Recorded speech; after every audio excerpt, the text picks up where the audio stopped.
I wonder, one thing I'm always interested to get an opinion on when it comes to Ofsted is that we have this concept of a lot of fear around Ofsted sometimes. People know how important this inspection and the outcome is to both the way they can market their setting, and of course it's a point of pride for them.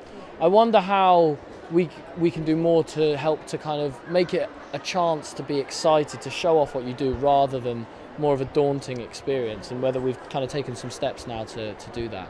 So we've worked really hard in terms of that journey that we've been on through the Education Inspection Framework, where we've got to now with all the consultation events that we've done. We've done roadshows for providers, we've done workshops with local authorities, we're just embarking on another round of curriculum roadshows for early years providers. We're also continuing with our myth-busting campaign, YouTube channel. Lots of videos there around what happens on an early years inspection.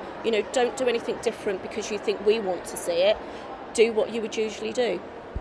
And I think this is a great opportunity to talk about some of the myths that you'd love to see busted, that everyone in the early years world knew was a myth and was not the way things actually are. Okay, so one of the things that we have done recently is we've teamed up with the Department for Education and with Early Years Alliance, looking at workload and workload excessive paperwork issues, building on the Minds Matters survey that was published back in 2018, I think, and some of those things that, surveys that show that providers produce excessive paperwork because they think inspectors want to see it.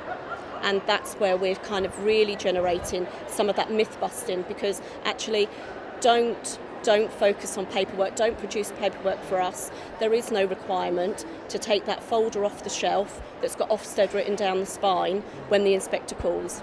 Do what you usually do on the day.